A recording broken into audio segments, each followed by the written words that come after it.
Pekan ja Misse-kisan kalaretki. Aamuaurinko nousi. Pekka ja Misse-kisa molemmat venyttivät raajojaan. Pekka ponkasi sängystä ja 5 minuutissa oli puuro keitettynä.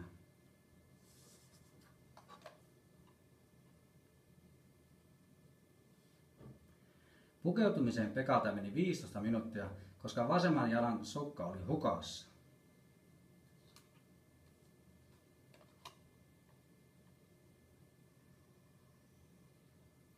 Ulos päästyään Pekka nosti Missen polkupyörän korin ja huristelivat 10 minuutissa rantaan.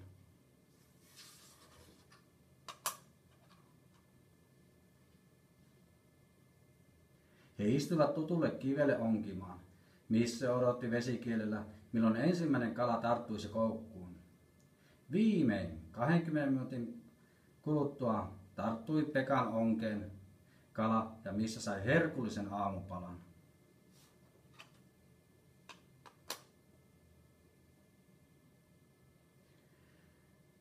Misse maiskutteli 10 minuuttia kalaa, jonka jälkeen he olivat valmiita lähtemään jo kotimatkalle.